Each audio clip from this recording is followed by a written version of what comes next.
The Mating School by Jonas Mears. Chapters 29 and 30. Chapter 29. The rumors were irritating.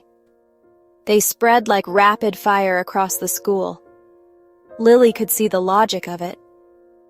If Christy was a lichen, and since Lily was seen with her on the first day going to the dining hall, they were in the same classes. The two girls both wore red class markers. But no. She didn't want to believe it. It was only a silly rumor. She couldn't be lichen. She didn't want to be lichen. And yet the rumors, just the thought that she could be lichen. The idea seemed to nag at her at every chance, particularly in classes, when the curious gazes of classmates lingered on her when they didn't think she'd see. Leaving classes, through the corridors, people stood further back from her than they did even for Ryan. No doubt they thought she was a temperamental, newly shifted lichen who lacked all sense of control. It was a very isolating experience, made even more so because of how distant she'd been feeling with Anne recently. "She's almost 18, she heard a distant student say as she made her way to the dining hall. "There's no way she'd shift for the first time when she's 17. She must have another form that we just don't know about." Their words haunted her. It didn't help that Lily's enhanced hearing had started to come and go as it pleased. It made it hard to avoid the rumors.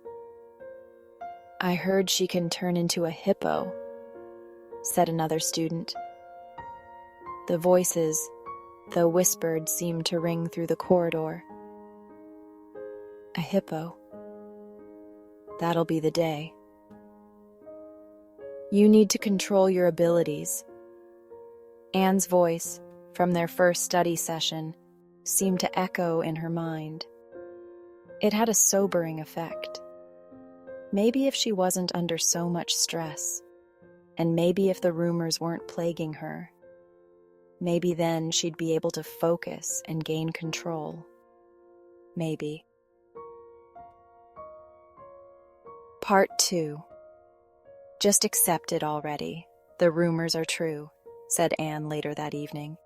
She had pulled Lily aside after their general agility class. "I don't think so. I can't shift into more than one animal," said Lily. "Have you even tried?" "No, but that's beside the point," said Lily stubbornly. "Anyway, the first shift happened on its own." "On its own?" said Anne, sounding disbelieving. "You mean after you spent over 3 months practicing and actively trying to shift? What's that got to do with anything?" "Those attempts were all unsuccessful," said Lily. "Those attempts were vital to your success," said Anne. "If you didn't think it could happen, you would have never practiced.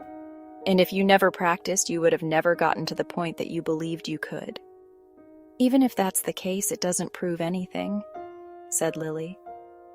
"I'm not a lichen. I can't be."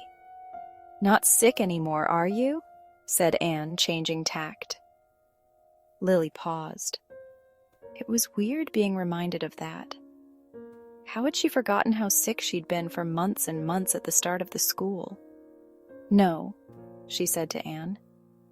Not since you shifted," said Anne. "And you remember what we read about the lichen gene and how a virus can be a trigger for it?"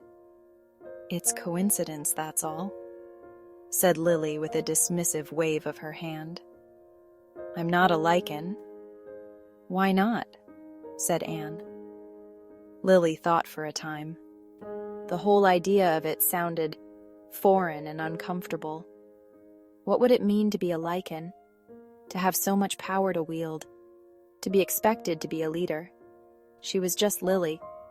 All she'd wanted was to be able to help her family of orphans at her old pack. "As a lichen, you can," said the quiet voice of her mind. I'm not strong, she said to Anne. I just don't think I'm a lichen. She wasn't sure why she was so reluctant to entertain the idea, but the thought of being labeled as a lichen, to take on that title, and the expectations that came with it. She'd never thought much about what she wanted in life, what she aspired to.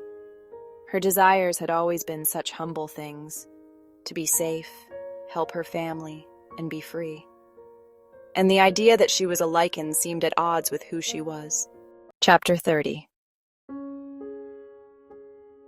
Lily paced the forested space in the courtyard in her snow leopard form. Was she a lichen? She thought about what Sophie had said the other day at the study session, that enhanced sensory abilities weren't common for shifters, and certainly not more than one. It's just the label lichen seemed so far away from her somehow. She thought about her old Ajuta pack. It seemed like a lifetime ago.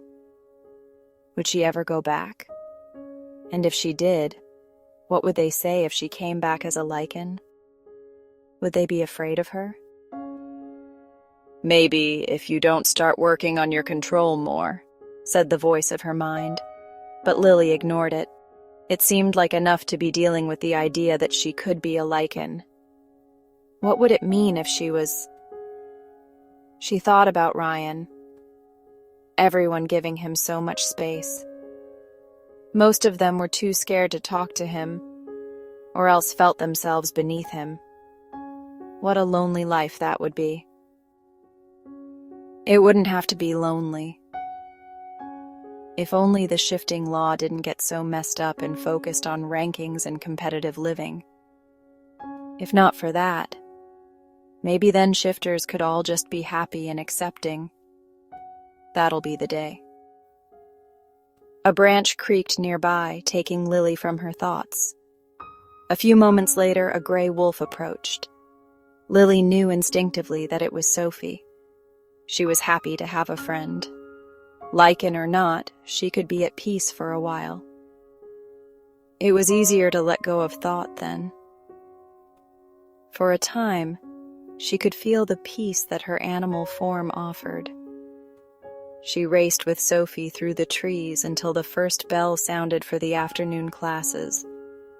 It was with a heavy heart that Lily shifted back to her human form. She parted ways with Sophie as she made her way toward energy control, while Sophie went to strategic defense.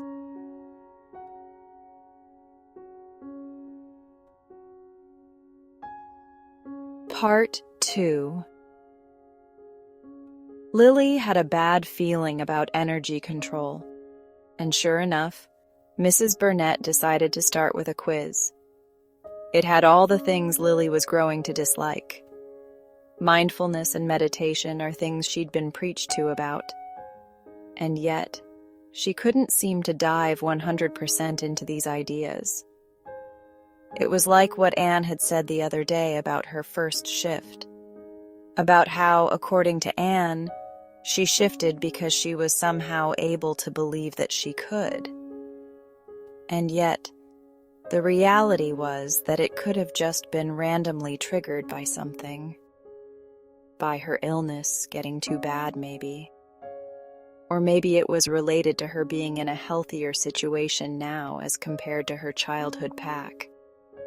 And yet here she was, being quizzed on mindfulness. Things that she was reluctant to believe in. She felt pushed into it, and it made her want to avoid the concepts. She was glad when the bell rang at the end of class. Unfortunately, it seemed Irene had something she needed to say. As the rest of the class started to clear, she instead turned to approach Lily. "I'm required to offer an apology." "Is that so?" said Lily. "Who requires it, I wonder?" "Look, I'm sorry, okay. Let's just leave it at that," said Irene, leaning to one side with a hand on her hip. "You don't sound very apologetic," said Lily. Maybe she wouldn't be so bothered if this conversation was coming at the start of the day rather than at the end. "Well, I am, okay?"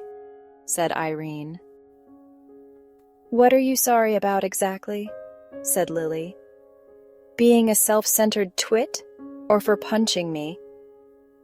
Or are you sorry you attempted to lay claim to a mate that isn't yours? Just because you have more power now doesn't mean you have the right to criticize me," said Irene. Lily felt hot anger. On some level, Lily recognized that Irene was a creature of circumstance. But it didn't stop her anger. It didn't stop her feelings of being overburdened. She hadn't asked for any of this. And Irene hadn't done anything but make matters worse. A foreign part of her wanted to attack Irene, as if Irene's blood would satiate the ache of the negative feelings that seemed to pulse through her. Irene stood frozen. Lily wondered if maybe she knew what was going on in her mind, and yet the hatred she felt for this shifter was surely plain to see, reflected in her eyes. It took strength to turn away from her. Punching her wouldn't have been enough. It was easier to breathe in the corridor. It was better away from Irene. Irene, who reminded her of all the negatives in her life. Lily headed towards the courtyard. She wanted to shift again. She recognized that it was a conscious decision, but shifting was starting to seem more and more like an addiction, an escape from the intensity of her thoughts. Focused on her destination, intent on getting to the cool safety of the trees. It was a while before she noticed she wasn't alone.